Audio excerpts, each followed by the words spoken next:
Então, pessoal, nessa aula de hoje, a gente vai estudar, a gente vai conversar um pouco sobre relacionamento entre entidades, tá? Entre entidades JPA. Então, só para a gente recapitular, né? A gente viu na aula passada um padrão de projeto que a gente chama DAO, né? E esse DAO é como se fosse uma nova camada do software que a gente está desenvolvendo desse lado do back-end de uma aplicação web, certo? Então, aqui, nesse slide aqui que tem aqui, a gente tem aqui o controlador, né, que é a primeira camada que recebe as requisições dessa API.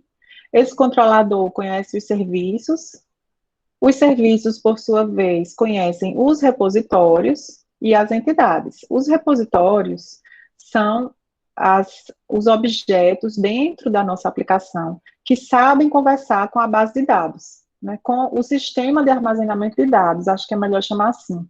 Porque esse sistema pode ser um banco de dados, mas pode ser uma coleção de arquivos, pode ser um banco de dados relacional, pode ser um banco de dados orientado a objetos, pode ser um banco de dados não relacional.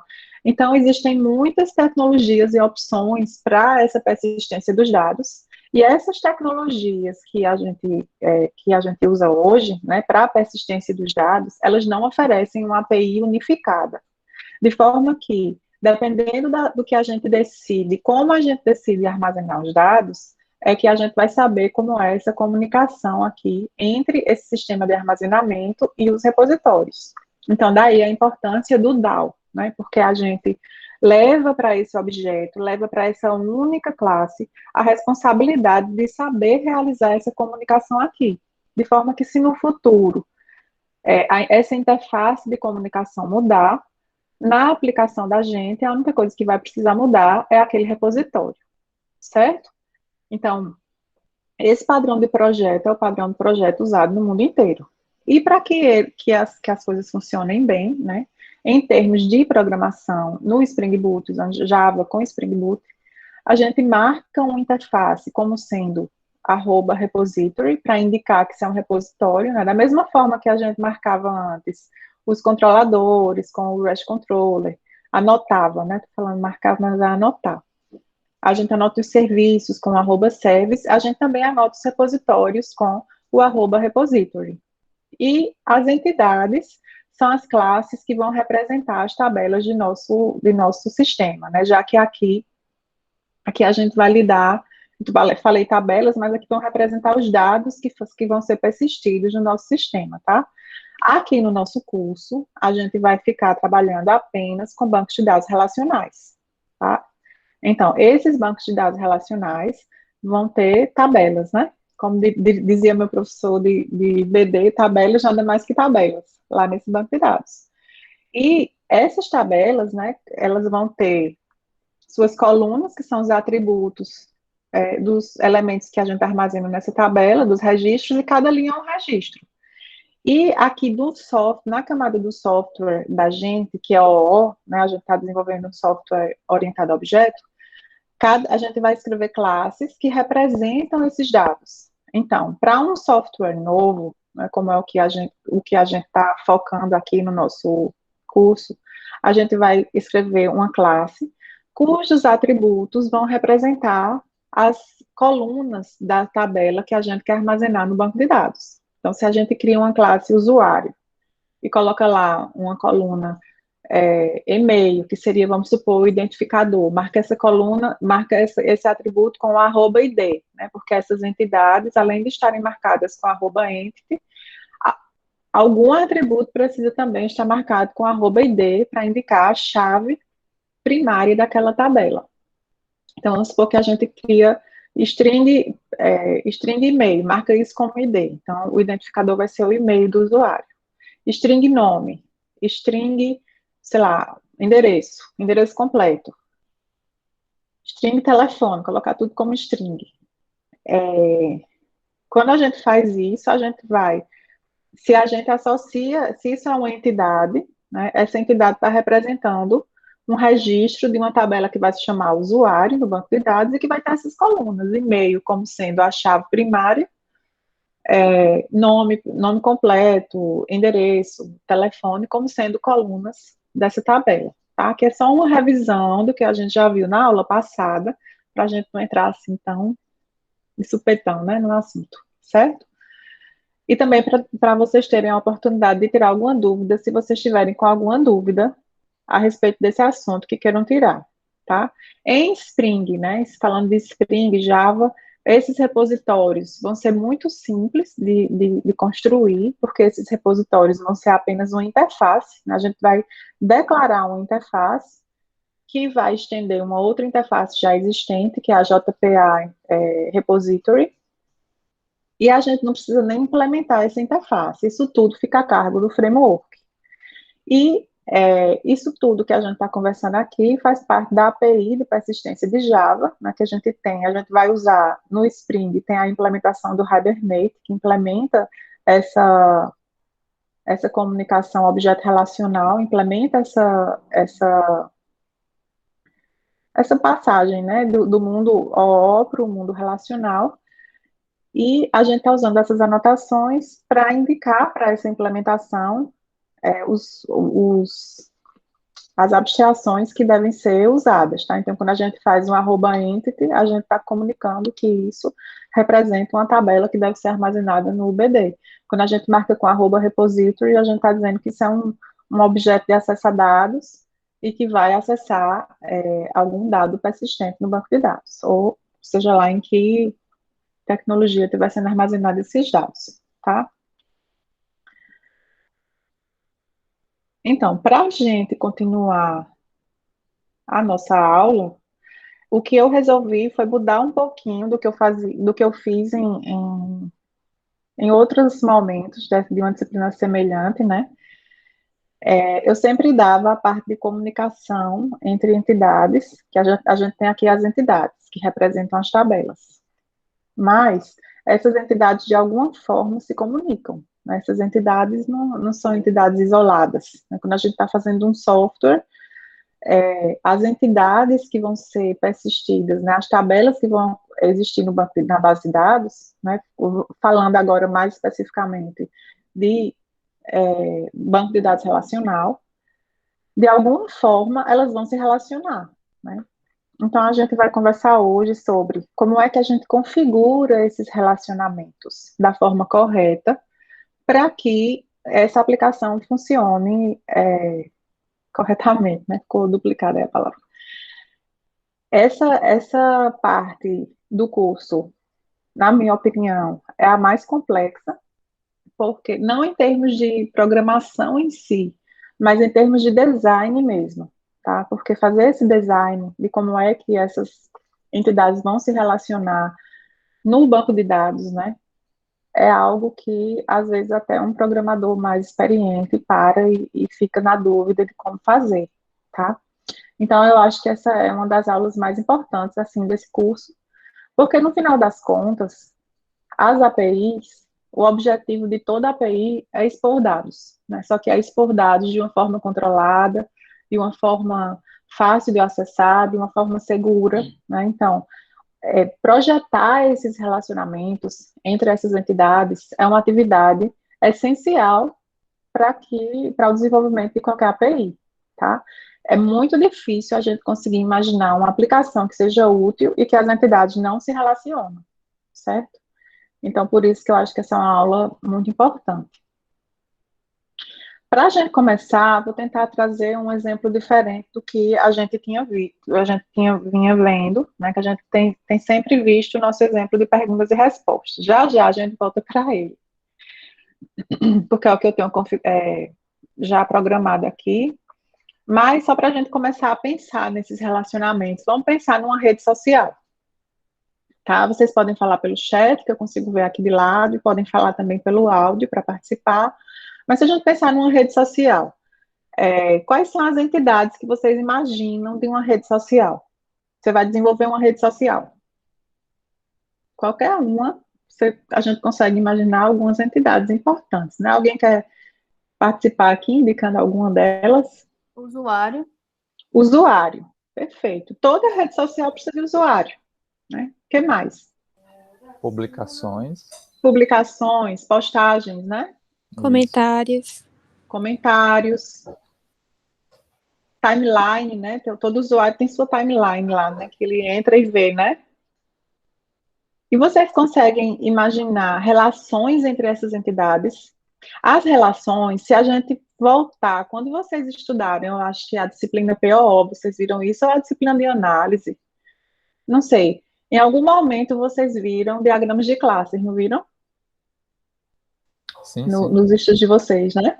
E aí vocês lembram que quando a gente relaciona uma classe com a outra, tem um negocinho chamado cardinalidade, que é quando a gente diz é um para muitos, é um para um.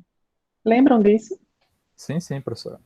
Pronto. O relacionamento entre entidades aqui parece com aquilo que a gente já tinha visto em diagrama de classes, no diagrama de classe. Então, que tipo de relacionamento vocês enxergam, por exemplo, entre usuário e postagem? Foram Um, duas um, entidades que vocês falaram aqui, né? É usuário e postagem. O que vocês acham?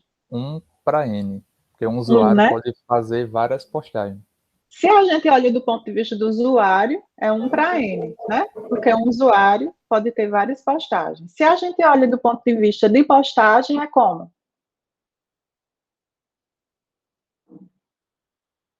Do ponto de vista de postagem, é muitos para um, porque cada postagem só pode ter um usuário, certo? Então, o que vai mudar aqui é que a gente tem que olhar assim desses dois pontos de vista e a gente tem que aprender a enxergar esses relacionamentos e aprender a configurar esses relacionamentos da forma correta. E aí, isso leva a gente a pensar um pouco sobre como é que a aplicação funciona para poder tomar as decisões melhores para a aplicação da gente, tá? Porque não tem um certo. É como o design de qualquer coisa. Não existe um certo, né? Existe o design que a gente vai fazer. Então, a gente precisa projetar esses relacionamentos, tá? Em OO, a gente vai perceber que esses relacionamentos existem quando a gente começa a pensar nessas entidades, que são classes, no final das contas, e essas classes têm atributos que são do tipo de outras classes. Então, por exemplo, quando você está escrevendo seu usuário, e aí você enxerga que dentro do usuário você deveria ter um list de publicações ou uma lista de postagens. Nesse momento, você enxerga que existe uma relação entre essas duas entidades, certo? Então, a principal forma, né, a forma principal, acho que não é nem principal, acho que é a única, da gente identificar esses relacionamentos, é identificar as composições que existem entre as entidades do nosso sistema. Tudo bem até aqui?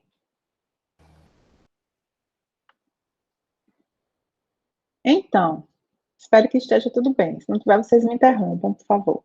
Então, quando a gente pensa nas relações entre usuário, timeline e postagem, a gente já identifica claramente que um usuário só tem uma timeline. E cada timeline só é de um usuário. Então, essa é uma relação um para um. Já entre usuário e postagem, a gente pode imaginar que um usuário pode ter muitas postagens, mas cada postagem ela só pode pertencer a um único usuário. Então, a gente tem um relacionamento diferente de muitos para um, né, do ponto de vista de postagem, e de um para muitos do ponto de vista de usuário. Se a gente pensar usuário e usuário, toda rede social, os usuários se seguem, né? Existe uma conexão entre os usuários, né? Então, cada usuário pode conhecer muitos outros usuários. Então, a gente já tem outro tipo de relação, que é a relação de muitos para muitos, certo? E aí, quando a gente identifica essas relações, a gente percebe que a gente precisa configurar essas relações com informações que precisam ficar no banco de dados para permitir que essas relações realmente existam. Tá? Então, se existe uma relação entre usuário e timeline, o ideal é que a partir de um usuário eu consiga recuperar a timeline, ou o oposto, depende da minha aplicação, a partir de uma timeline eu saiba qual é o usuário associado, por exemplo. Então, como é que a gente configura essas relações? É isso que a gente. E essas relações, como eu falei, elas são no sentido de cardinalidade, tá? De um para muitos, muitos para uns, tá? E aí, quando a gente identifica isso, a gente vai precisar configurar. tá certo? Com dados que vão ficar extra lá no banco de dados. Então, além dos dados normais que a gente tem, a gente vai precisar ter chaves estrangeiras. Não sei se vocês já pagaram um banco de dados e se entendem isso. Então, algumas tabelas, ou vão ser tabelas que têm uma chave estrangeira de outra tabela para permitir essa associação, tá? Essa relação. Ou a gente vai ter que ter novas tabelas, que a gente chama de tabelas de associação, que relacionam chaves primárias de outras tabelas, para que a gente consiga fazer a relação, essas relações acontecerem de fato no nosso sistema, certo? Aqui eu estou resumindo o que a gente já conversou, né? Só que sem ser no exemplo. Quais são os tipos de relação que a gente consegue configurar? A gente consegue configurar a relação 1 para 1, tá? Que no nosso exemplo, a gente disse que é um usuário e uma postagem, né? E para a gente configurar esse tipo de relação, quando a gente vai, eu falei anteriormente que a gente identifica essas relações, quando a gente identifica que uma classe precisa ter um atributo que é do tipo de outra classe, que também é uma entidade. Né? Então, por exemplo, quando eu estou escrevendo a classe usuário, e eu sinto a necessidade, dentro da classe usuário, ter um atributo que é do tipo timeline, que é um tipo de outra entidade, então aí eu já identifico uma relação. Tá? Nesse caso, quando a gente vai, essas anotações que eu coloquei aqui, são as anotações que a gente usa para marcar aquele atributo, para que o framework saiba que aquele atributo faz parte, é uma outra entidade, e aquilo ali a gente está configurando, na verdade, uma relação JPA. Então, aquele atributo, ele não vai fazer parte da tabela como uma coluna normal. Aquele atributo pode fazer parte, depende, né? A gente vai ver aqui vários exemplos. Aquele atributo vai fazer parte da tabela como uma coluna de chave estrangeira de outra tabela, tá? Ou ele nem vai fazer parte daquela tabela, aquele atributo simplesmente vai indicar como é que uma tabela de associação deve ser montada para que essa associação seja possível. Tá? A gente vai ver exemplos já já de cada um, certo? A outra relação possível que a gente já falou é a relação de um para muitos. Tá? Que no caso aqui, a gente deu o exemplo de usuário e postagem. Né? Então, um usuário, que é o que está aqui, ele pode ter muitas postagens. E a gente pode identificar isso na hora que a gente vai desenvolver e que a gente sente a necessidade. Postagem seria uma entidade por si só, né? Uma postagem que vai ter lá, sei lá, foto, texto, um monte de coisas lá. E o usuário também é uma entidade. Então, quando eu percebo que um usuário tem uma coleção de postagens, eu identifico aqui que existe uma relação entre essas entidades. E aí eu preciso configurar essa relação entre essas entidades. E aí, na classe usuário, né? A classe usuário, nesse exemplo, é o lado 1 da relação. A classe postagem, nesse exemplo, é o lado muitos da relação. Então, eu configuro na classe postagem, quando eu vou colocar a minha lista, né, de postagens lá, minha coleção de postagens, tenho que marcar esse atributo com o @one-to-many. E do lado oposto, do lado de postagem, que é o lado muitos da relação, a gente tem que marcar aquele atributo usuário que teria lá, como sendo @many-to-one, que é o lado muitos dessa relação, tá? Só adiantando aqui, nesse tipo de relação, a gente sempre começa por esse lado aqui, porque é mais fácil, tá? Já já vocês vão entender. A gente sempre começa configuração pelo lado muitos, tá? E aí tem a terceira forma de relação, a relação de muitos para muitos, né, que a gente exemplificou aqui com usuários. Né? Cada usuário pode conhecer muitos outros usuários. Né? Muitos usuários conhecem muitos usuários. Não existe limite aqui. Tá? E aí, nesse caso, a gente marcaria aquela coleção de usuários que um usuário conhece com a marcação, com a anotação @many-to-many, tá? Aqui é o que a gente já conversou, tá? Como é que a gente configura essas anotações. E aí, agora, esse assunto é basicamente esse, na verdade. Eu acho mais fácil a gente entender melhor agora como as coisas funcionam, olhando um exemplo, certo? E aí a gente volta para o exemplo da gente de perguntas e respostas, tá? Que é aquele exemplo que a gente tinha, que a gente já vinha vendo, aquele exemplo, em que a gente pode adicionar perguntas, adicionar respostas, né? A gente tem também comentários, só que comentários a gente nunca nem chegou a implementar, mas a gente basicamente tem perguntas, tem respostas, as perguntas estão associadas a palavras-chave, né? E aí a gente está agora inserindo persistência nesse sistema, tá? Na semana passada, na aula da semana passada, a gente inseriu persistência, incluindo os DAOs, né? O DAO de pergunta, o DAO de resposta, né?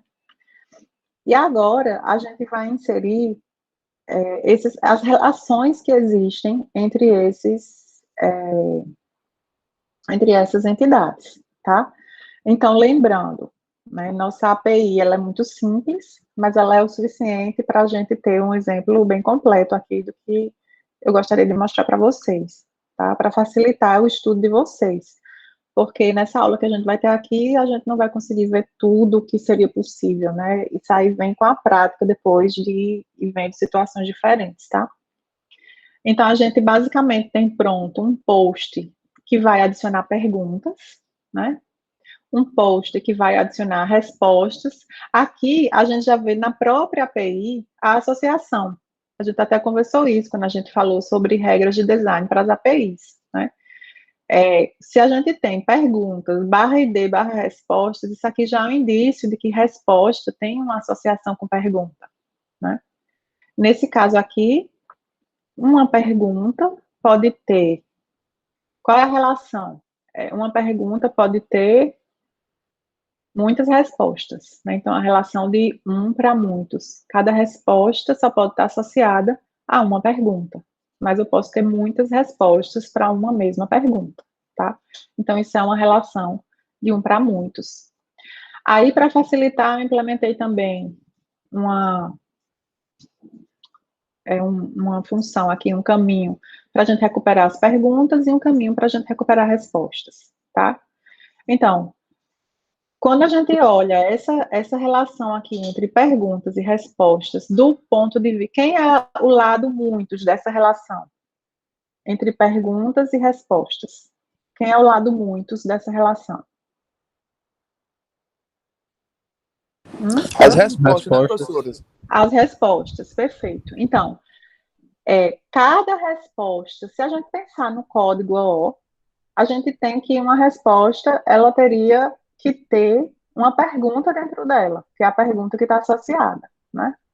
Já se a gente olha para o lado de perguntas, perguntas é o lado da relação, porque uma pergunta para muitas respostas, e muitas respostas para uma pergunta. Então, pergunta sendo o lado a gente gostaria de configurar uma lista, né, uma coleção de respostas, como sendo um atributo dessa pergunta. Então, a gente vai ver como é que a gente faz isso, certo? Eu, por medo de não dar tempo da gente codificar tudo, eu já fiz o código, tá? Mas a gente vai ler tudo bem direitinho aqui para que vocês possam tirar as dúvidas de vocês sobre isso, tá certo? Então, tem algumas anotações só que eu vou passar aqui rapidamente para ir explicando, mas lá no código eu explico novamente. Que é essa anotação join column, que é a anotação que a gente vai indicar qual é a coluna que vai associar uma entidade à outra, tá? Então, quando a gente vai definir que na classe resposta a gente tem uma pergunta dentro, a gente tem que indicar qual é a coluna, que aquilo ali é uma coluna de associação, vai ser uma chave estrangeira da tabela resposta, da tabela pergunta que vai estar lá, certo? Então, essa anotação é importante, tá? E aí a gente pode indicar qual é o nome daquela coluna. Então, aqui, ó. Aqui está a classe resposta, não tem nenhuma novidade. Ela é marcada com entidade, como @entity. A gente tem o ID do tipo long, que é marcado com @id, para indicar que isso é a chave dessa tabela. A gente está dizendo que o framework que se responsabiliza por gerar o valor desse ID. E aqui a gente tem um atributo do tipo pergunta, que é esse atributo que vai relacionar a resposta com a pergunta. Lembrando que a resposta é o lado muitos dessa relação. Então, Aqui, eu vou precisar desse atributo, mas dentro lá da tabela resposta, eu não vou ter uma pergunta inteira. Lá na tabela resposta, eu vou ter apenas uma chave estrangeira, que vai ser o ID de pergunta. Então, quando eu coloco aqui, pergunta, pergunta, o framework já sabe automaticamente, se isso aqui é uma relação de muitos para um, eu estou no lado muitos, ele já sabe automaticamente que precisa guardar uma chave estrangeira, e eu estou só aqui nomeando que a coluna que eu quero usar para guardar essa chave estrangeira, que vai ser o ID de pergunta, na tabela resposta, eu quero nomear ela com ID pergunta, tá? E aqui está o esquema dessa tabela resposta que fica lá no banco de dados, por conta dessa configuração, tá? Na aula passada, o que a gente tinha feito, eu não sei se vocês lembram, a gente tinha colocado, a gente estava gerenciando na mão o ID de pergunta dentro de resposta. A gente estava fazendo isso, não era via uma relação JPA, a gente estava fazendo isso na mão. Não sei se vocês lembram, tinha aqui na classe resposta um private long ID pergunta. E a gente fazia isso na mão. Mas isso não é o jeito certo de fazer. O jeito certo é, existe uma relação entre resposta e pergunta, e a gente precisa configurar essa relação.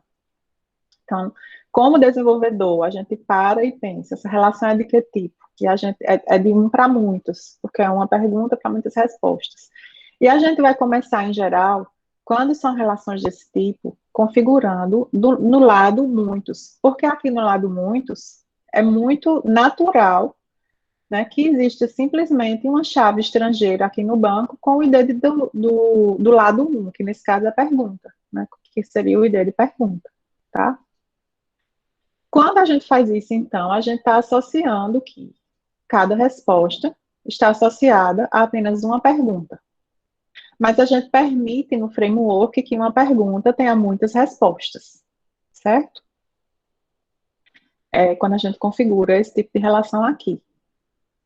E a gente configura simplesmente fazendo isso aqui. Aí é claro que nessa classe aqui, resposta, a gente vai ter, por exemplo, um get pergunta, tá? Então, quando eu uso o meu DAO para recuperar uma resposta, eu posso pegar esse objeto dentro do meu código OO já, não estou mais nem falando de SQL.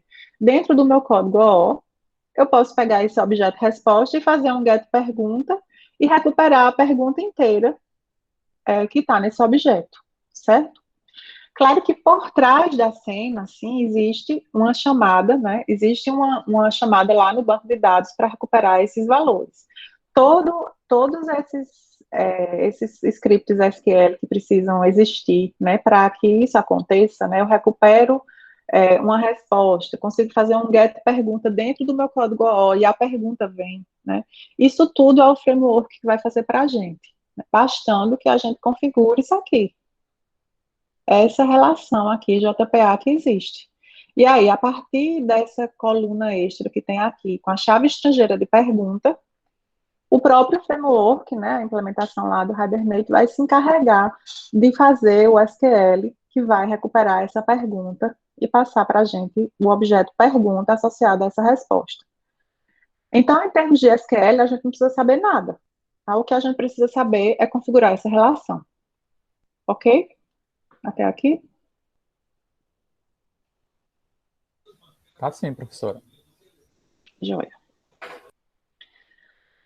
Aqui eu já falei, né, essa anotação join column, ela vai indicar, né, qual é a coluna que vai ser usada na tabela resposta para realizar essa associação. Nesse caso aqui, vai ser a coluna que tem o ID estrangeiro de pergunta, e eu estou chamando ele de ID pergunta, tá?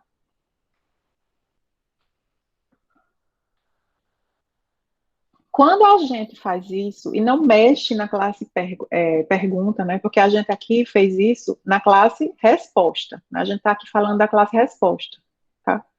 Quando a gente faz isso sem mexer na classe pergunta, a gente tem uma relação unidirecional, tá? Então, quando a gente faz isso, a entidade pergunta, ela não sabe da existência dessa relação. Se a classe pergunta não sabe da existência dessa relação, vocês conseguem imaginar. Deixa eu fazer uma pergunta mais fácil, que vocês respondam com sim ou não, que é mais fácil. Se a classe pergunta não sabe da existência dessa relação, eu posso, a partir de uma pergunta, recuperar as respostas dessa pergunta? Não, que não tem nada que Não. relacione um com o outro. Exato, não posso recuperar, porque pergunta nem sabe. Mas só com essa relação que a gente chama de unidirecional, certo? Porque só um lado conhece essa relação, o outro lado não conhece essa relação. Só com essa relação unidirecional, a gente já teria como recuperar todas as respostas de uma pergunta? O que é que vocês acham?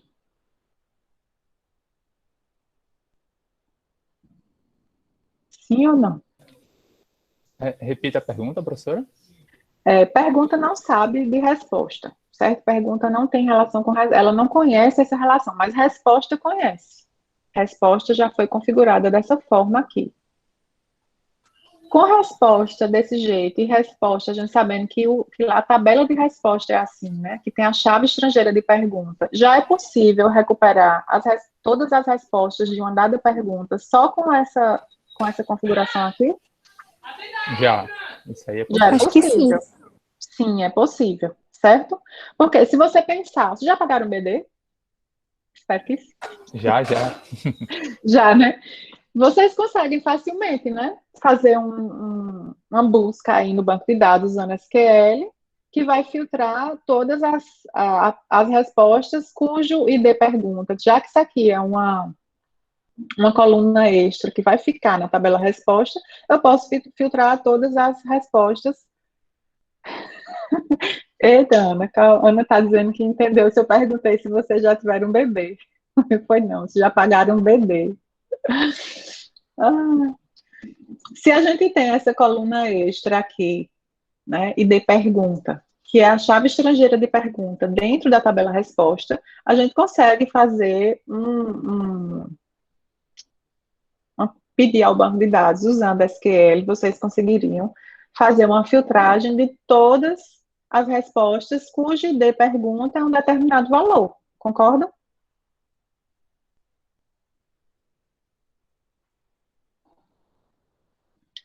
Concordam com isso? Eu não seria entendi, possível? professora. Entendeu, não? Se vocês estivessem só pensando em SQL, certo? Com esse esquema aqui, resposta tem a chave estrangeira de pergunta.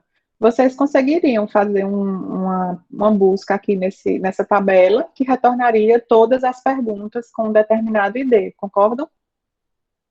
Concordo, acho que sim. Né? Então, é exatamente isso que a gente tem que fazer, que teria que ser feito, no caso, né? Se essa relação continuar unidirecional, a gente não tem lá em pergunta um get respostas, porque pergunta não vai ter uma coleção de respostas dentro, pergunta não está ciente dessa relação. Mas só com essa relação aqui, só com essa tabela, a gente consegue perfeitamente fazer uma busca de todas as respostas de um determinado ID, que seria o equivalente a um get perguntas lá de uma determinada pergunta. Ok? Resposta tem um amor platônico, no caso, por pergunta. Pergunta não tá nem aí para a resposta, mas a resposta Exatamente. tá aí para pergunta. Exatamente. Só resposta que sabe desse amor aí. E aí, com isso, a gente já consegue fazer o que a gente quer, que é essa associação entre pergunta e resposta. Certo? Quando resposta não conhece essa relação, ou quando pergunta não conhece essa relação, a gente diz que isso é uma relação unidirecional, tá? Porque só um lado conhece essa relação. A outra coisa que é importante vocês entenderem aqui é a questão da entidade proprietária, certo? Quando a gente está falando de uma relação de muitos para um, e de um para um também, vai existir uma entidade que é a proprietária. A entidade proprietária é a entidade que vai ter a chave estrangeira da outra. Então, nesse caso aqui, eu disse que a gente, nesse tipo de relação de muitos para um, para muitos, a gente sempre começa a configuração pela classe do lado muitos. Porque é sempre essa classe, né? É sempre essa entidade do lado muitos que vai ser a entidade proprietária. tá? Que vai conter na tabela dessa entidade é que vai estar a chave estrangeira da outra, certo? Aí é isso que é o conceito de entidade proprietária, ok? Se a gente fosse começar pelo outro lado, o lado 1 da relação, que é a classe pergunta, a configuração teria que ser diferente, porque lá em pergunta, como uma pergunta está associada a muitas respostas, a gente não teria como fazer isso aqui tão simples, que é simplesmente adicionar uma coluna com a chave estrangeira. A gente teria que fazer de outra forma, porque lá em pergunta a gente tem muitas respostas. Então a gente teria que ter uma outra tabela para fazer essa associação. Então, o que eu sugiro é que todas as vezes que a gente tem uma relação de um para muitos, a gente configura essa relação no lado muitos, né? Porque lá no lado muitos, vai ser super simples, simplesmente configurar dessa forma aqui e adicionar e assim adicionar essa coluna extra na tabela da entidade com a chave estrangeira da outra entidade com a qual ela se relaciona. Ok?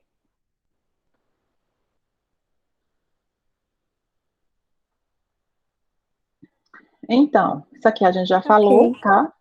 Relação unidirecional. Se vocês tiverem dúvidas, esses conceitos eu acho importante que vocês entendam eles, tá? A minha opinião é que a chance de vocês, no futuro, se vocês forem ser desenvolvedores, né? Quem for trabalhar em desenvolvimento, a chance de desenvolver sistemas como esses é muito alta, né? Porque hoje em dia quase tudo vai ser uma aplicação dessa. Ninguém está mais fazendo uma aplicação standalone para rodar no servidor e ninguém acessar via web, né? Então, esses conceitos são conceitos que vão além de Java, além de Spring, tá? Unidirecional, relação de um para muitos para um. Se vocês forem desenvolver em outras linguagens, esses mesmos conceitos vão permanecer, certo? E o lado proprietário, acho que vocês já entenderam também, né? É a entidade cuja tabela vai ter a chave, vai ter uma tabela, vai ter uma coluna extra com a chave estrangeira da outra entidade. Essa que é a entidade proprietária da relação, tá? E aí, como é que a gente faria para recuperar as respostas de uma pergunta numa relação dessa unidirecional, tá? Numa relação unidirecional, apenas resposta sabe que está associada à pergunta não sabe dessa relação. Eu não tenho um get respostas lá em pergunta, porque pergunta não tem um atributo coleção de respostas, ele não sabe que tem essa relação. E aí, para que a gente fizesse isso no nosso exemplo, tá? Na aula passada também, eu mostrei para vocês a interface de repositório, que a interface está aqui embaixo, tá? Aqui embaixo está o repositório de resposta, que a gente chamou de resposta DAO, porque a gente está seguindo, né, esse padrão de projeto de objeto de acesso a dados, e aí a gente simplesmente marca essa interface com @repository, e a gente diz que essa interface estende a interface JPA Repository. E aqui a gente diz qual é o tipo da entidade, que é a resposta, e qual é o tipo da chave dessa entidade, que nesse caso é long, certo? No nosso exemplo da aula passada, essa interface ficou vazia, certo? Mas eu não sei se vocês lembram que eu falei para vocês que a gente pode criar novos métodos desde que a gente siga certas regras, né? Então, a gente tem alguns prefixos, né? O prefixo find by, find all, enfim. São prefixos que a gente pode usar já pré-determinados, tá? No material da aula passada até eu coloquei uns links bem legais que falam sobre isso, que dão exemplos sobre essa extensão que a gente pode fazer dessa interface. E aí, aqui, o que a gente está fazendo eu quero encontrar agora respostas com base na pergunta e não no ID, né? Porque o que vem pronto para a gente é o find by ID, né? Só que o ID de resposta é simplesmente um long, que vai me dar uma resposta. E o que eu quero encontrar agora pela pergunta, Eu quero passar a pergunta e quero receber todas as respostas associadas, tá? A gente já conversou sobre isso e a gente viu que isso é possível, porque a tabela resposta tem a chave estrangeira de pergunta. Então, em termos de programação SQL, para acessar o banco e recuperar essa informação, isso é fácil, né? Para quem sabe SQL, que não é o meu caso. Mas a gente tem como criar esse método aqui seguindo a regra. Qual é a regra? O find by, que vocês já conhecem, e aqui a gente vai colocar o nome do atributo que a gente quer usar, tá? No caso aqui, é pergunta, tá? Por isso que ficou find by pergunta. Se fosse em inglês, sei lá, que a gente estivesse fazendo, aqui seria private question, question, aí lá seria find by question, certo? E a gente vai passar aqui para esse método um objeto do tipo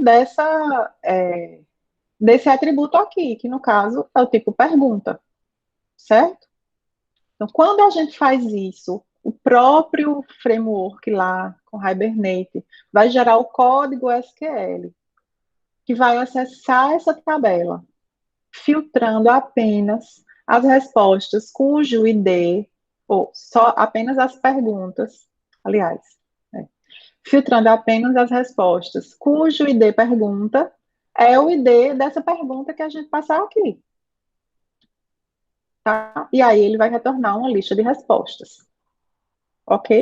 E Esse dessa negócio não forma, seria tipo find by pergunta ID, não, professora? não, o conceito que você faz é esse. Agora, por trás dos panos, assim, vai ser o ID que vai ser passado, né, no SQL.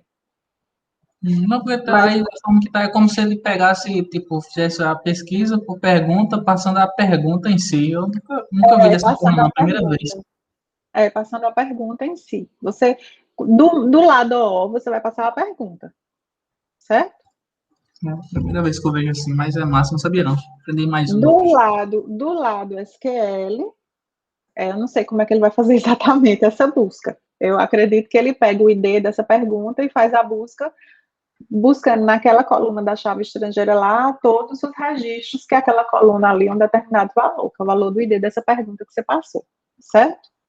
Assim, Entendi. essa é a forma recomendada pelas regras, né, para estender essa interface, certo?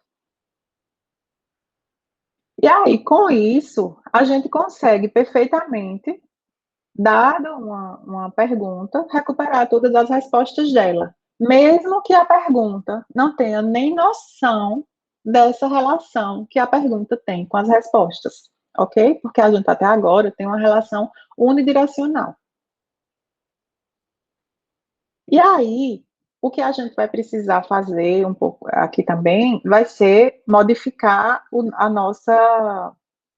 nosso serviço, tá? Então, quando a gente pensa, por exemplo, em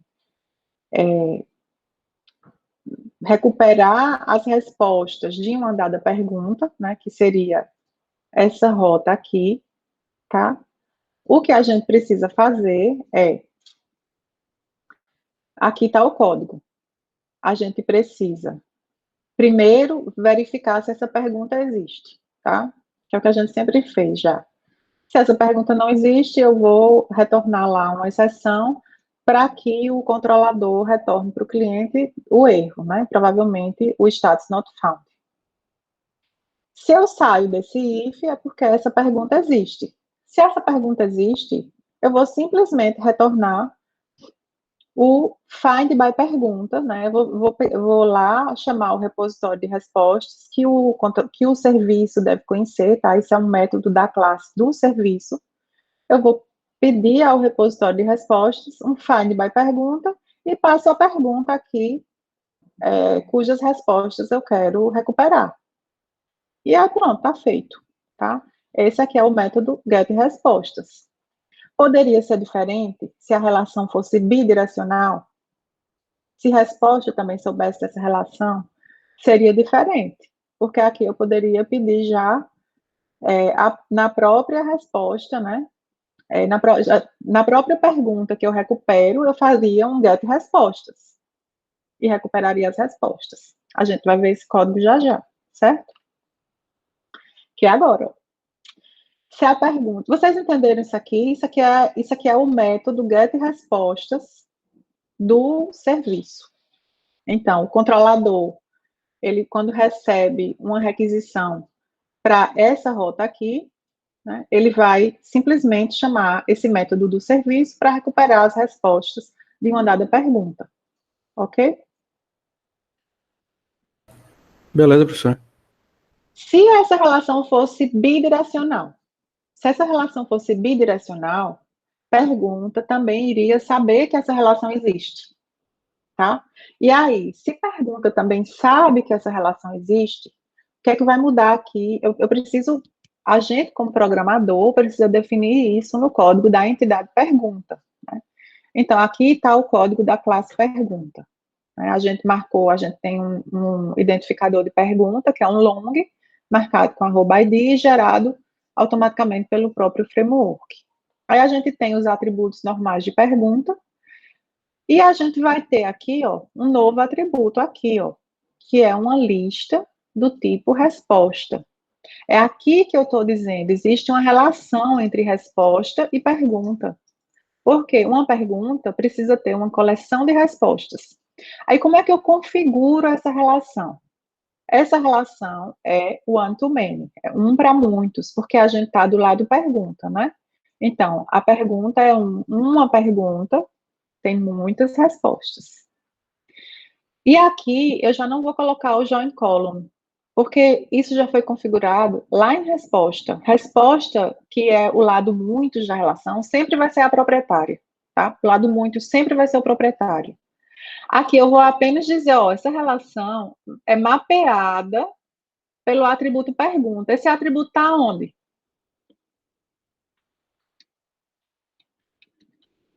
Esse atributo está aqui em resposta.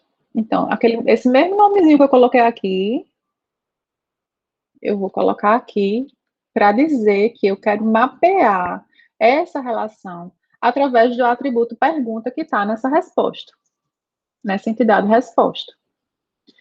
E a partir do momento que eu configuro isso, essa minha classe pergunta, ela vai ter um get respostas, certo? E se ela tem um get respostas, se eu chamo o DAO de pergunta, recupero uma pergunta, eu posso fazer get respostas e ter a lista, tá? Essa relação sendo bidirecional, eu nem precisaria desse método aqui no DAO de resposta. Esse método só foi necessário porque a pergunta não sabia da existência de respostas. Mas, se pergunta sabe da existência, o jeito mais fácil de recuperar as respostas de uma pergunta é pela própria entidade pergunta, tá? Quando a gente faz essa configuração aqui, a gente não muda o esquema da tabela pergunta, tá? A tabela pergunta não tem chave estrangeira de ninguém. Essa relação aqui, ela é mapeada pela relação que já tinha sido configurada em resposta, entre resposta e pergunta na entidade resposta, e esse get respostas que a gente consegue lá em pergunta vem a partir dos próprios dados guardados em resposta, tá?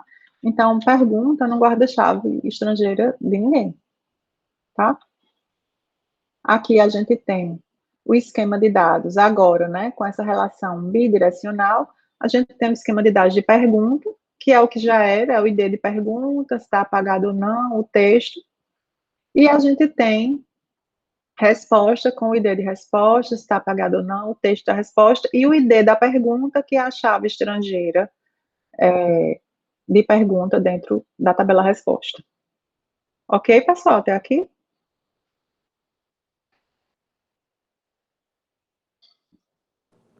Tá sim. João. Então, vamos continuar. Como eu falei, né? Se a gente tem essa relação bidirecional, o get respostas, ele nem precisaria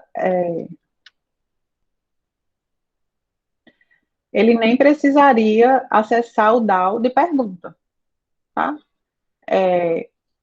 Ele iria verificar se a pergunta com aquele ID que foi passado existe, né? Esse ID que foi passado aqui pelo cliente da API, vai ver se esse ID existe.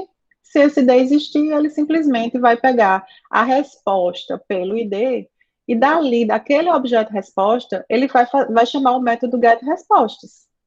E aí vai retornar a lista de respostas associada a essa pergunta.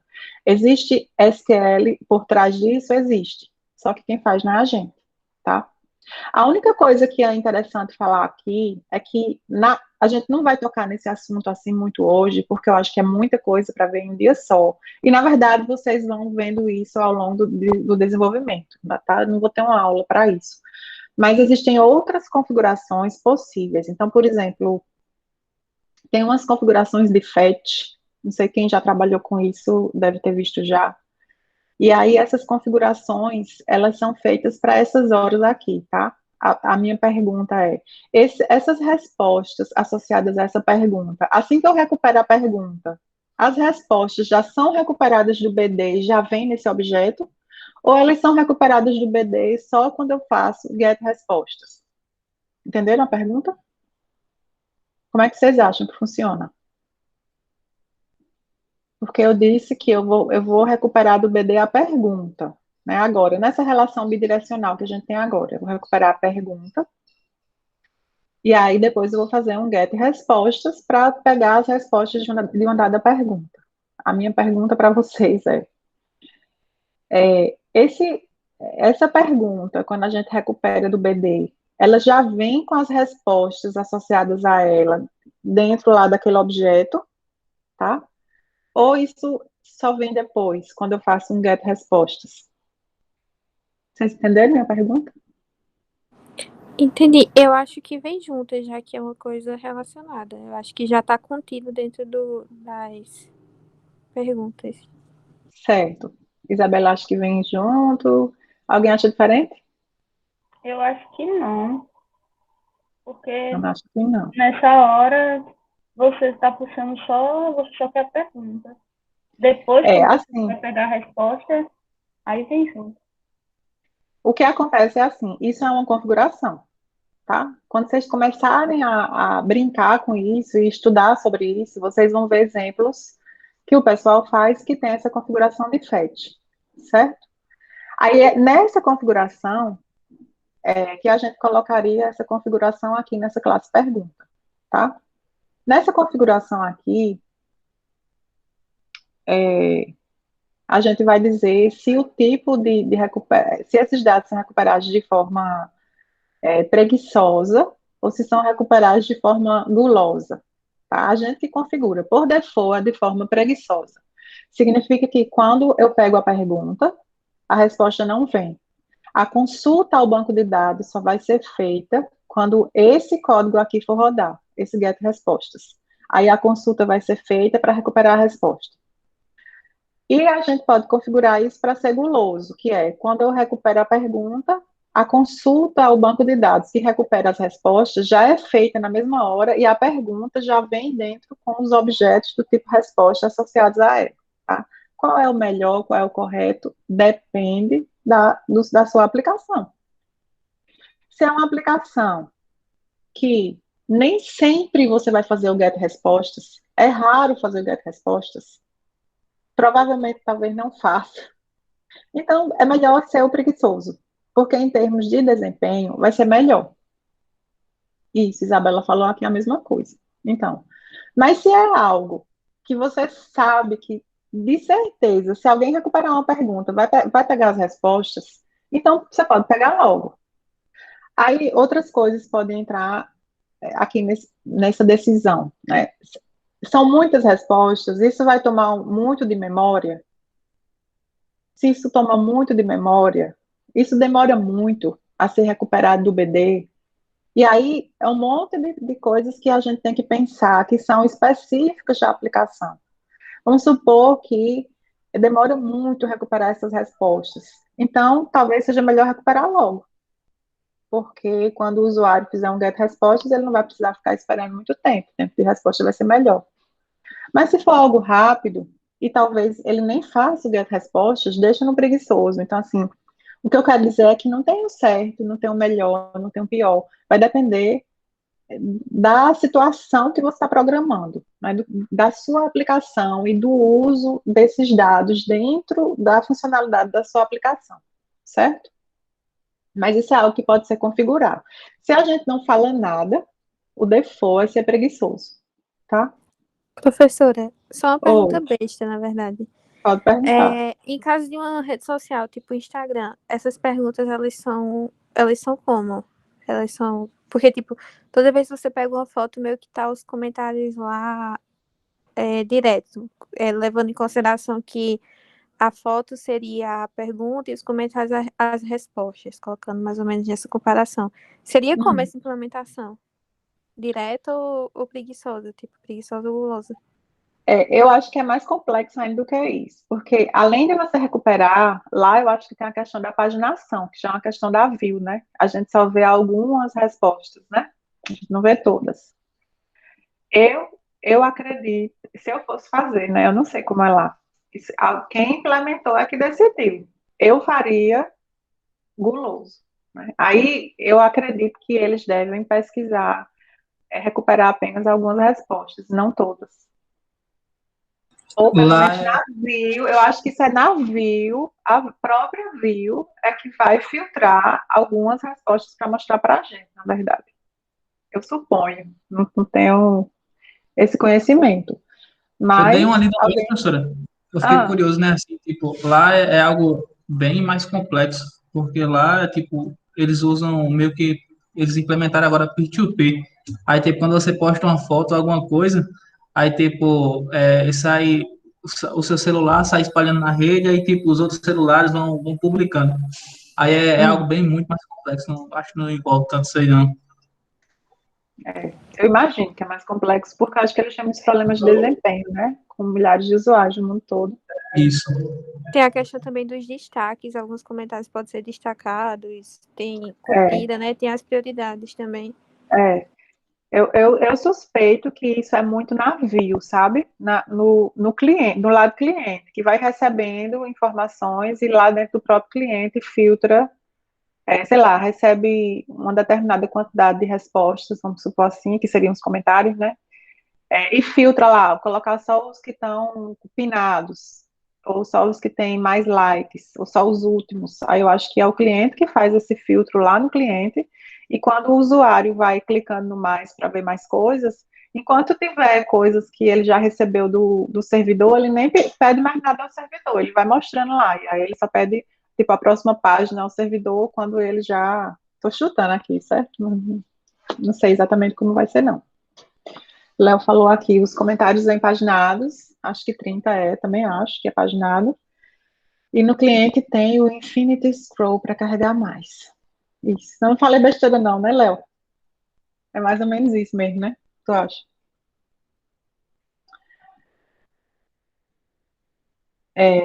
Então, voltando, né? O que é que a gente viu até agora na disciplina? A gente viu como configurar relação de um para muitos, muitos para um.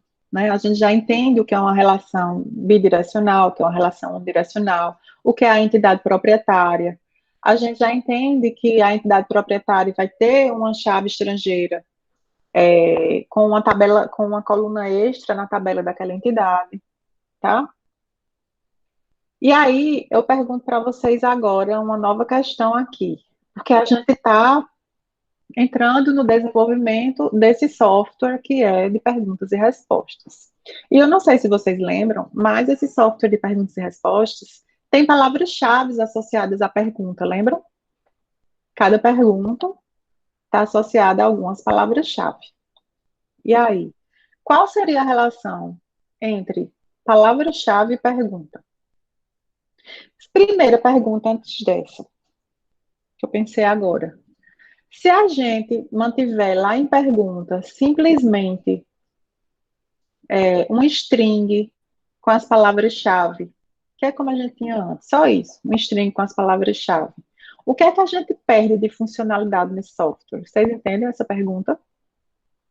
Se a gente, que antes, né, na aula passada, o que a gente implementou na classe pergunta, tinha um atributo que era do tipo string, E esse atributo do tipo string eram as palavras-chave que a gente tinha, né? Se a gente mantiver isso, a gente perde algo em termos de funcionalidade? O que é que vocês acham?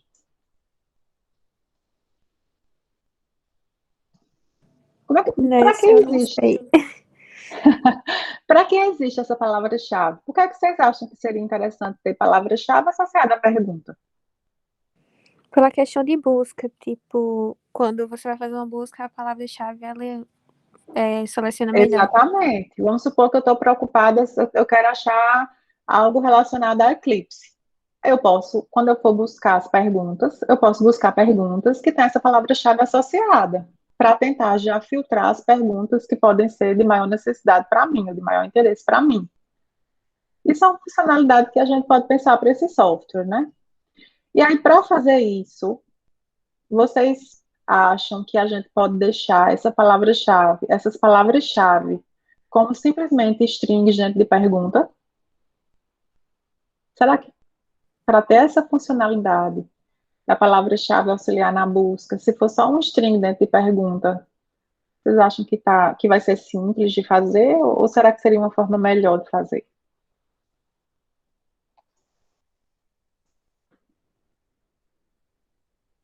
Alguém tem um chute? Poderia ser uma lista de strings para não ter que ficar separando essa string de uma vez toda vez para procurar as palavras-chave. Podia ser uma lista de strings. Aí, no caso, toda vez que eu fosse buscar uma pergunta e passo uma palavra-chave, aí, em termos de banco de dados, que busca teria que ocorrer para eu pegar todas as perguntas que têm uma determinada palavra-chave? O que é que tinha que acontecer em termos de BD, do SQL, que o Hibernate vai gerar o SQL lá, né? Para consultar o BD e me responder o que eu quero. O que é que iria acontecer? Talvez fosse um pouco custoso, porque ele iria, a nível de SQL mesmo, ele ia fazer um like lá na string e Exatamente. não ficaria E aí, otimizado essa query. como é que a gente resolve isso de uma forma melhor? E se a gente fizer a palavra-chave ser uma entidade? Ter uma própria tabela com palavra-chave, e o ID da palavra-chave é a própria palavra-chave, porque eu não preciso repetir palavra-chave, né? O que é que vocês acham?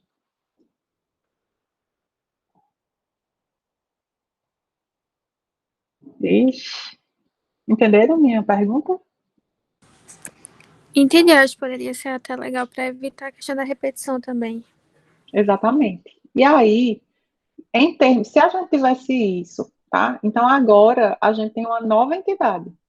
Uma entidade palavra-chave. E aí, essa entidade palavra-chave, ela tem uma relação com pergunta. De que tipo é essa relação? Pensando naquela cardinalidade que a gente viu antes.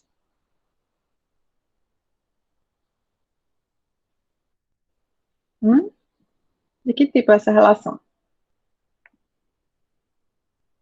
É um para muitos, um para um, Acho que muitos muitos para para um, muitos. muitos para muitos, perfeito. É uma relação muitos para muitos, porque as palavras-chave são de muitas perguntas, né? Não existe isso de uma palavra-chave é só de uma pergunta. Tá? E uma pergunta também tem muitas palavras-chave, pode ter, né? Muitas palavras-chave associadas. Então, aqui a gente vai ver a forma de configurar esse relacionamento muitos para muitos, que vai ser diferente daquela forma que a gente usou antes, em termos de BD, tá? Em termos aqui das anotações, vai ser um pouco diferente também. Então, isso é um relacionamento de muitos para muitos. Aí eu pergunto para vocês, tá? Se isso é um relacionamento de muitos para muitos, quando a gente olha para a pergunta, vai ter um atributo que vai ser de que tipo para a gente configurar esse relacionamento entre pergunta e palavra-chave. Lá em pergunta eu teria uma lista de palavras-chave, não é isso? Uma coleção de palavras-chave, né? E se a gente olhar do lado de palavra-chave, dentro de palavra-chave, eu teria uma coleção de perguntas, né? Já que é uma relação de muitos para muitos, né? Então, dentro de pergunta, é uma lista de palavras-chave, dentro de palavra-chave é uma lista de perguntas, tá? Eu posso escolher só um, se for unidirecional, eu posso colocar nos dois, se for uma relação bidirecional, tá? Aí, quando eu faço isso, né, quando em pergunta eu tenho uma lista de palavras-chave, eu poderia ter lá em pergunta, o get palavra-chave daquela pergunta, e quando eu tenho palavra-chave com uma lista de perguntas, eu posso ter um get perguntas dentro dessa classe palavra-chave que eu vou ter, dessa entidade palavra-chave que eu vou ter. Só que é possível fazer daquela forma simples que a gente fez antes, com uma chave estrangeira de um deles na tabela correspondente à outra entidade, porque antes, quando era um para muitos, a gente foi lá no lado muitos, né? E aquele lado muitos passou a ser o lado proprietário, né, entidade proprietária, e a gente, na tabela associada àquela entidade do lado muitos, a gente adicionou uma coluna extra com a chave estrangeira da entidade que estava no lado muitos. A gente pode fazer isso aqui? A gente resolve adicionando na entidade pergunta uma coluna que seria a chave estrangeira de palavra-chave? Não, porque pode ter mais de uma, né? Pode. Da mesma forma, em palavra-chave, eu posso simplesmente na tabela de palavra-chave ter uma coluna a mais que é a chave estrangeira de pergunta? Não. Não posso. Essa seria uma tabela juntando as duas, né? Pegando o ID de Exatamente. pergunta e o ID de palavra-chave. Exatamente. A gente chama essa tabela de uma tabela associativa, de associação, certo? Então, o que vai acontecer aqui? A pergunta sabe que tem palavra-chave, por exemplo, tá? Então, na classe pergunta, tem que existir um atributo que referencia uma lista de palavras-chave, tá? E aí, lá na classe palavra-chave, ou vice-versa, né? Isso depende de quem está implementando o software, se essa relação vai ser bidirecional, se vai ser unidirecional. Se for unidirecional, em que lado vai estar, certo? Isso é algo que o projetista que tem que pensar. Lá em palavra-chave, pode ou não ter a lista de perguntas, né, da mesma forma, e os gets e sets daquilo ali, né? Se a relação, a gente não sabe se a relação é bidirecional ou unidirecional. O fato é que o banco de dados vai ficar assim, vai ter a palavra-chave, né, que é mais uma tabela, então a gente vai ter uma entidade palavra-chave agora, que tem só um atributo, esse atributo é o próprio ID da tabela, que é a palavra-chave. A gente vai ter a pergunta, que é o que a gente já tinha antes, a resposta, que a gente já tinha antes também, mas agora a gente tem uma nova tabela. Ó. Pergunta, sei que eu tinha colocado um quadradinho aqui. A gente tem uma nova tabela aqui, onde eu estou passando o laser. Pergunta, palavra-chave. Essa tabela vai ter o ID de pergunta e o ID de palavra-chave. Então, cada vez que houver uma relação entre uma pergunta e uma palavra-chave, uma nova linha vai ser adicionada nessa tabela. Tá? Então, uma pergunta nova foi adicionada, e essa pergunta veio associada a 3 palavras-chave, vamos supor. Então, nessa tabela, 3 novas linhas vão existir com o ID dessa nova pergunta e os IDs dessas palavras-chave associadas a essa pergunta. Tá? Com essa tabela aqui, em termos de SQL, é possível agora, perfeitamente, que eu consiga recuperar todas as perguntas associadas a uma determinada palavra-chave. Concorda? Se a gente pensar só no SQL, dá para fazer isso, porque a gente tem essa tabela aqui de associação. Certo?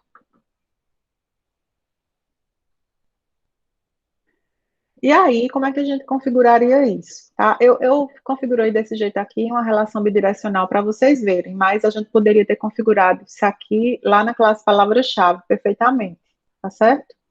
Tanto faz, a gente que decide, tá? Então, aqui na classe pergunta, tá? A gente continua com o ID long da pergunta do mesmo jeito. A gente tem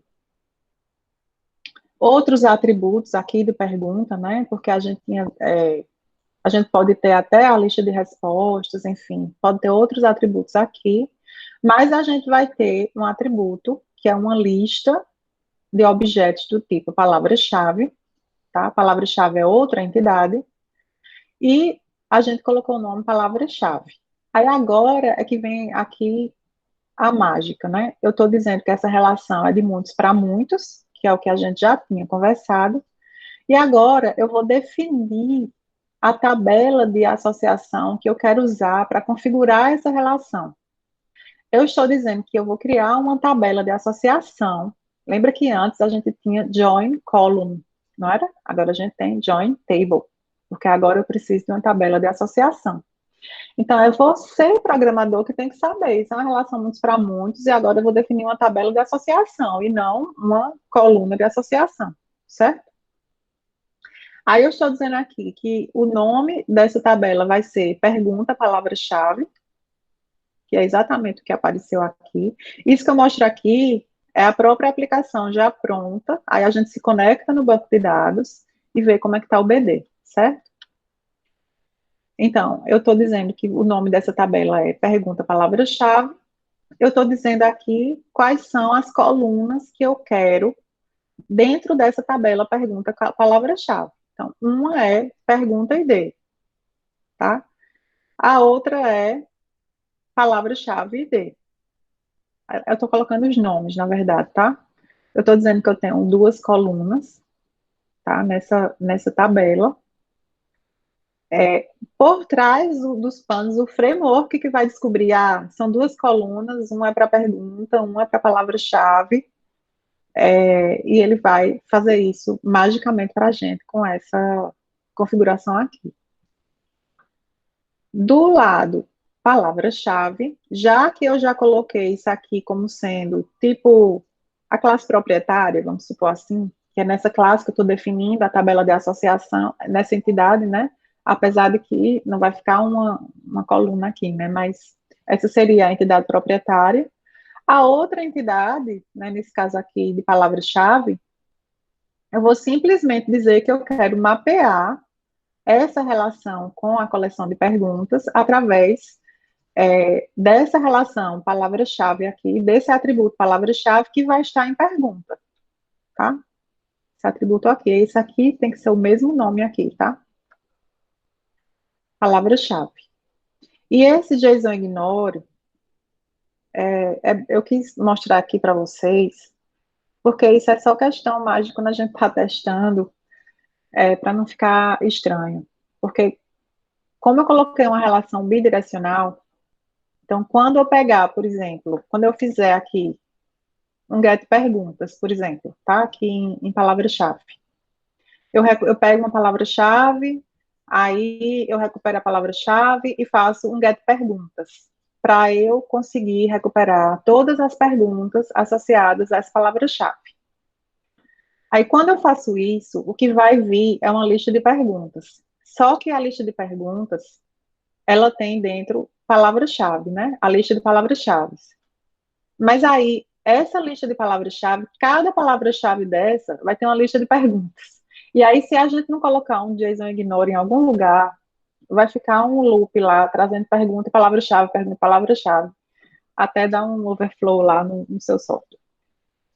E parar de mostrar, mas aí, já sabendo disso, quando a gente tem esse tipo de relação, a gente, em geral, tem que colocar um JSON Ignore em algum lugar, que é só para, lá no JSON, que eu estou dizendo aqui, ó, ignora aqui, eu vou mostrar a pergunta com as palavras-chave dentro, mas quando eu mostrar a palavra-chave, não precisa mostrar a pergunta, não. É mais isso, não precisa gerar o JSON daquela pergunta, não, tá? É mais essa questão, assim. Porque senão ele vai ficar gerando um JSON infinito, né?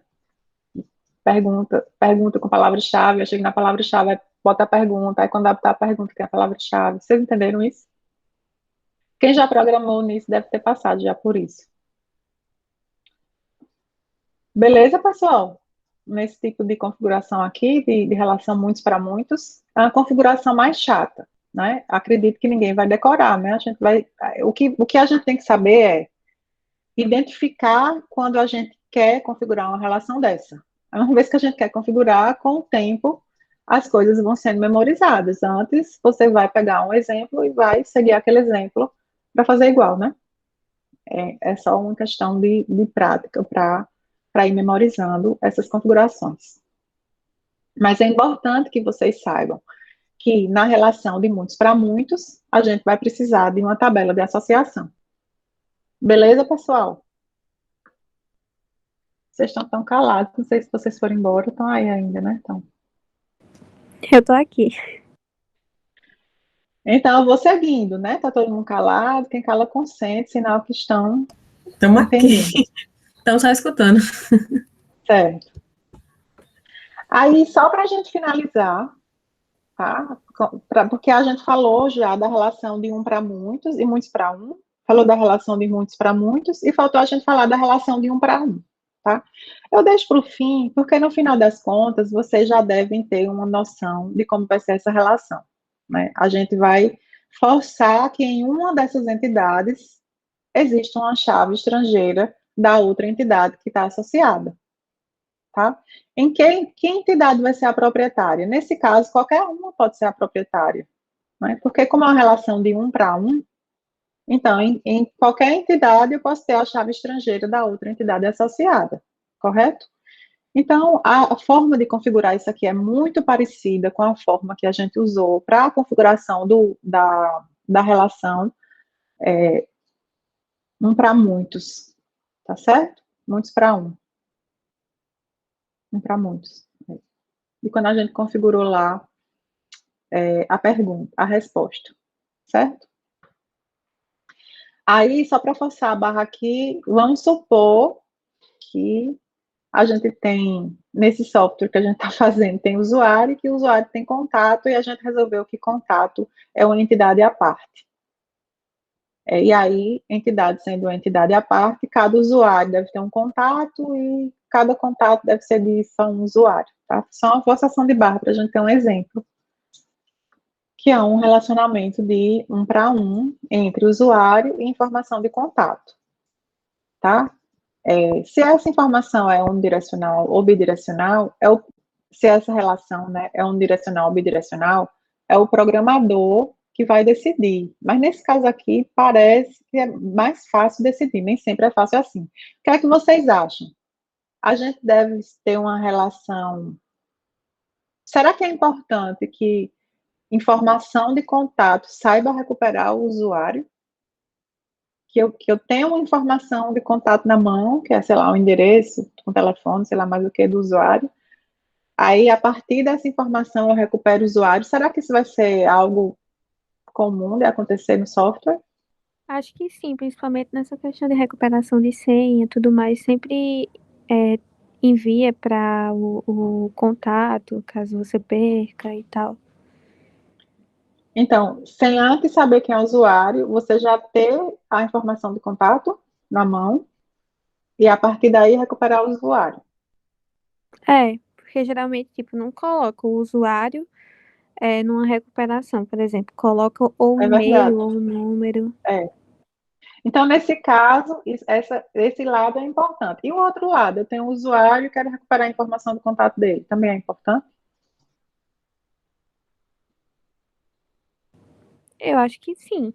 Eu também acho que sim. Então, Seja. nesse caso, a gente configura essa relação como sendo bidirecional. É esse tipo de raciocínio que a gente tem que pensar, né? Pensando do ponto de vista da aplicação. O que é que faz sentido?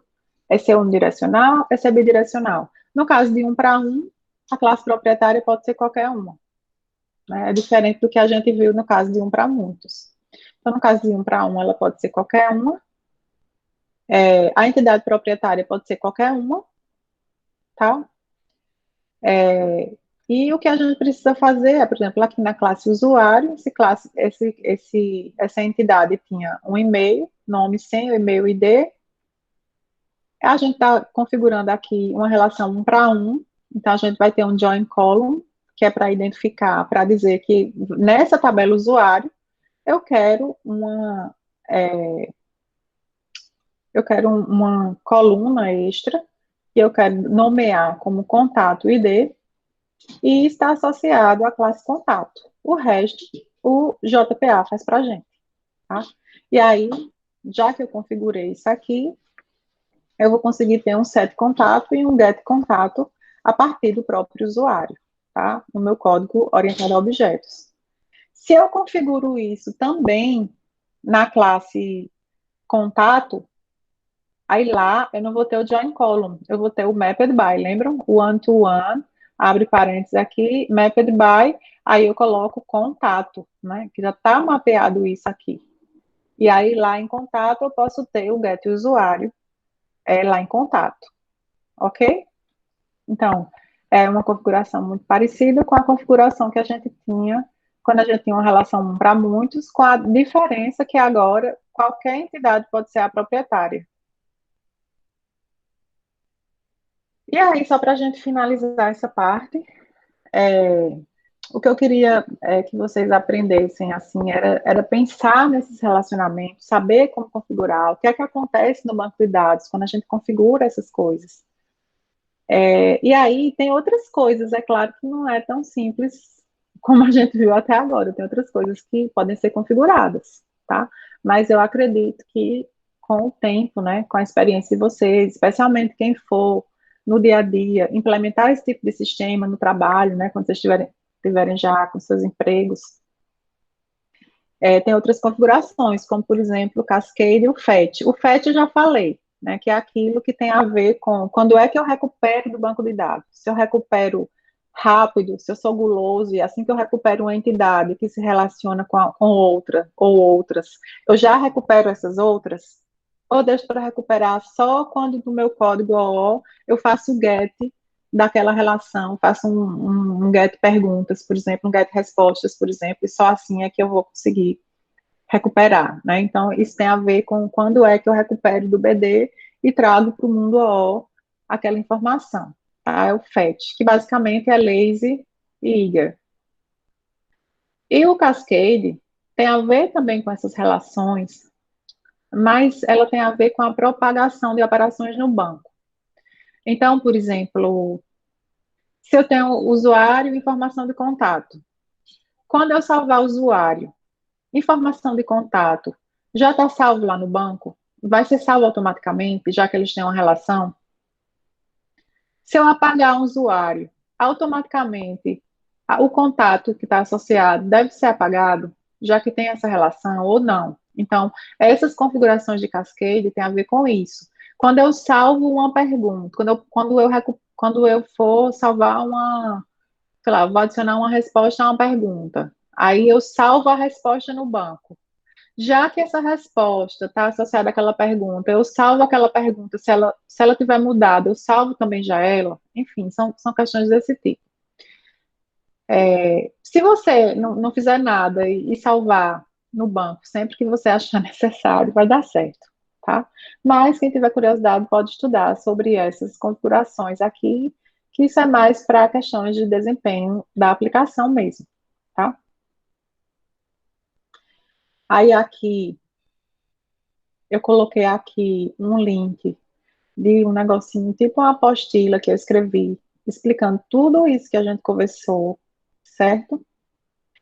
Aqui embaixo tem uns exemplos que eu tinha usado já em aulas passadas, eu não usei nessa aula. Em aulas passadas, eu tinha uns exemplos de umas aplicações que eram um negócio de saudações, aí você consegue adicionar uma saudação, recuperar uma saudação, enfim, e aí tem uns exemplos aqui de várias configurações diferentes de relacionamentos entre essas entidades.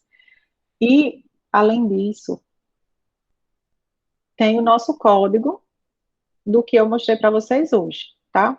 Que eu queria passar bem rapidinho aqui. Deixa eu primeiro botar para rodar. Acho que vocês têm curiosidade em ver alguma coisa específica, eu vou botar isso lá no GitHub também, certo? Vocês têm curiosidade de ver alguma classe específica, como é que ela tá aqui no nosso código? Que eu já mostrei algumas coisas para vocês, né?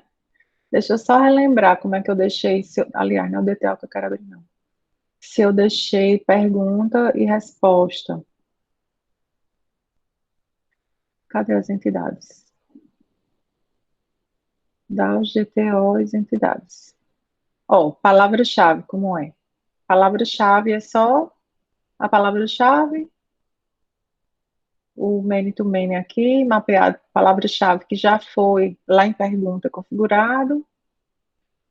E aí eu tenho um get palavra-chave. Aliás, um get perguntas aqui. Em pergunta, a gente tem o que a gente já tinha, né? O ID, o texto. A gente tem as palavras-chave, que é o que eu já mostrei para vocês, né? A configuração de muitos para muitos, a configuração da tabela de associação aqui.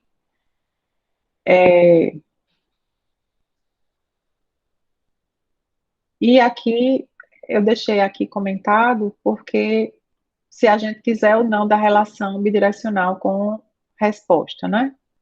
Aí, no caso, está comentado, então é porque ficou uma relação unidirecional. E aqui, no caso, então, eu vou ter o get palavra-chave. Oi.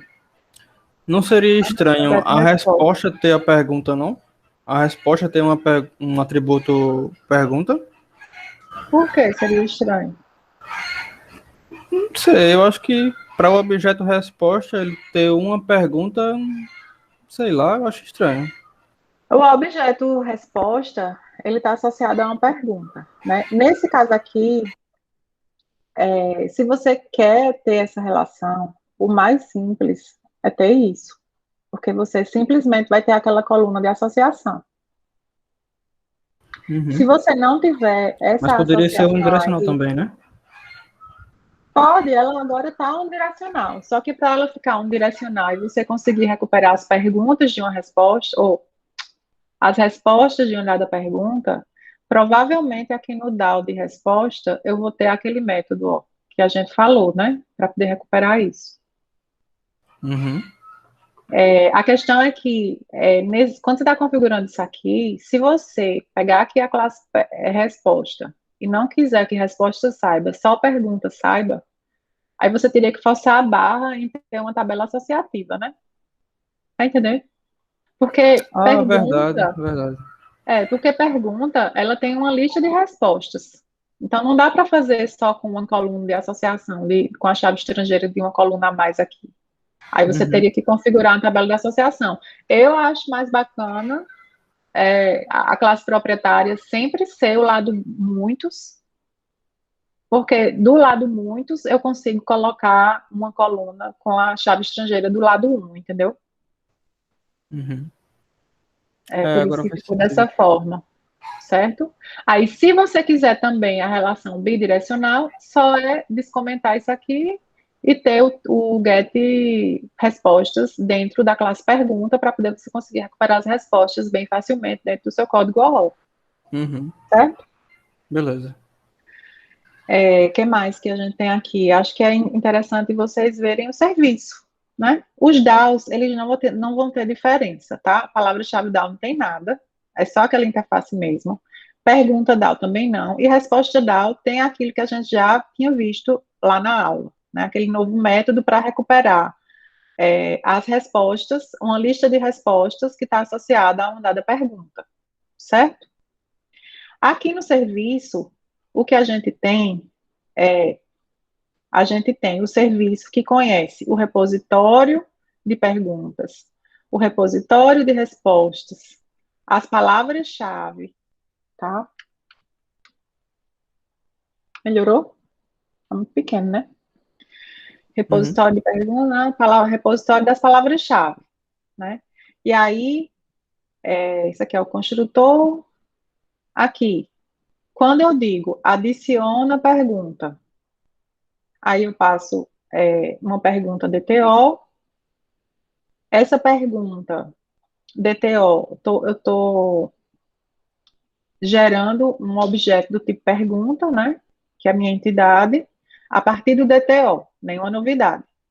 Nessa outra linha aqui, eu estou indo lá no repositório de perguntas e salvando, ó. Estou fazendo um ponto save dessa pergunta que eu criei.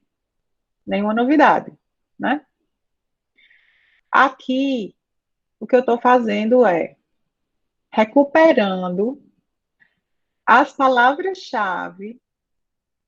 Eu estou criando uma lista de palavras-chave que aqui está vazia.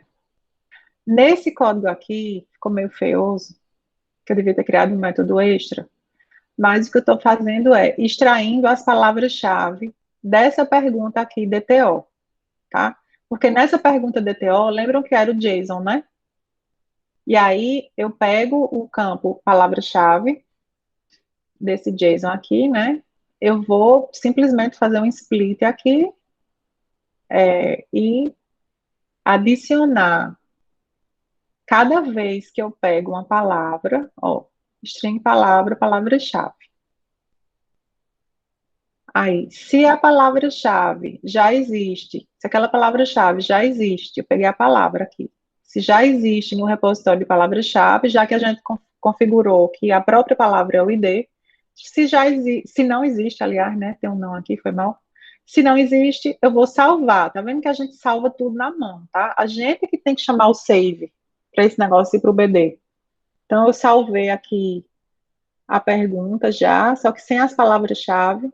Eu estou criando palavras-chave novas, salvando no BD, caso essa palavra-chave ainda não exista. E depois eu estou adicionando essas palavras-chave nessa lista de palavras-chave que eu criei aqui. Estou adicionando lá. No final desse código aqui, eu vou ter uma lista de palavras-chave. O que esse código fez? Eu tenho uma lista de palavras-chave com todas as palavras-chave associadas a esse DTO, que foi o que o usuário me mandou, o usuário da API, né? A informação que ele me mandou. E, no meio do caminho, as palavras-chave que não existiam no BD, eu salvei no BD.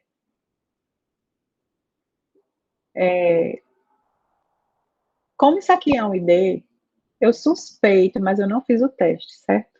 Mas eu acredito que você nem precisa fazer esse if. Se você botar para salvar de todo jeito, ele só vai salvar por cima do outro, né?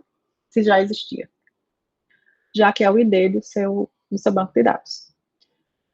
Depois, eu vou adicionar, eu vou pegar a pergunta que eu tinha e vou setar as palavras-chave nela. Depois, ó, eu salvei de novo a pergunta. Porque isso é aquela questão do cascade. Aí eu sempre prefiro ficar salvando do que olhar aquela configuração, mas quem tiver interesse em aprender aquele cascade, às vezes, quando você salva uma entidade, você salva a outra. Quando você salva uma palavra-chave nova, aí você já salva a pergunta que está associada, depende de como você configurou aquele cascade que a gente falou lá no final. Depois eu salvo a pergunta e retorno para o controlador a pergunta que eu salvei. Aqui é para eu adicionar uma resposta. Então, para eu adicionar uma resposta, primeiro eu pesquiso se a pergunta existe, né? Porque lembra que a resposta ela está associada a uma pergunta. Esse ID é o ID de uma pergunta que chega, informado pelo próprio usuário da API. Então, eu pego esse ID e verifico se existe essa pergunta. Se essa pergunta existe, então, eu vou criar nova resposta baseado no DTO que o usuário mandou.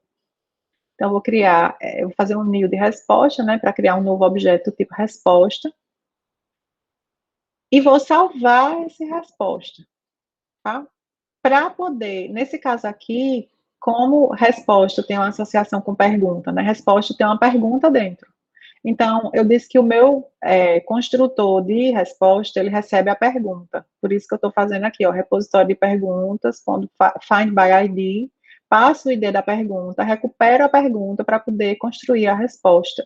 E nessa hora aqui, que aquela tabela lá de resposta, que tem aquela coluna extra, vai colocar já o ID dessa pergunta aí. E depois o texto da resposta. Aí eu salvo a resposta e retorno a resposta. Aqui esse não encontrou a pergunta. Aí o get perguntas, que foi o que a gente viu, né? Esse system.out, às vezes eu boto só para eu ver que tá tudo certo, mas não precisa não, tá, gente? Isso é meio feio, na verdade. Eu aqui estou recuperando as perguntas, tá? Então, se não tem nenhuma... É porque aqui no construtor, deixa eu mostrar o construtor. O que eu fiz aqui no construtor, no controlador, foi mal. Ó, o get perguntas, ele pode passar um parâmetro. O parâmetro é aquele que vem na URL com interrogação, tá?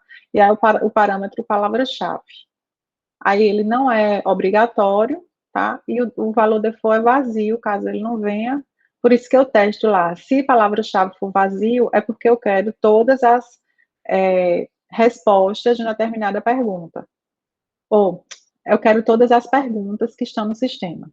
E se palavra-chave tiver, sei lá, Eclipse, aí eu vou pegar só as perguntas que estão associadas à palavra-chave Eclipse. É isso que está acontecendo lá no servidor, no serviço, nesse código aqui, tá? Se for vazio, eu retorno, eu vou lá, repositório de perguntas, find all e retorno todas as perguntas que tem. Se esse negócio não é vazio, então eu preciso recuperar as palavras-chave, né? Eu vou pegar a palavra-chave que foi passada aqui, eu vou recuperar essa palavra-chave do BD, e se essa palavra-chave existir, eu retorno a palavra-chave ponto o get perguntas, né? Que são todas as perguntas que já estão associadas a essa palavra-chave. Se essa palavra-chave não existir no banco de dados, então erro do cliente, né? Eu posso retornar um not found de que essa palavra-chave não foi encontrada. E o get respostas é mais simples, né? Então, o que vai ter de diferente aqui, agora que a gente sabe sobre esses DAOs, né, que a gente está usando a persistência, o que tem de diferente é que a gente tem os saves, né, vários saves aqui, para poder salvar as coisas no banco de dados. Ok? Então, com isso, a gente encerra esse assunto. Eu vou colocar tudo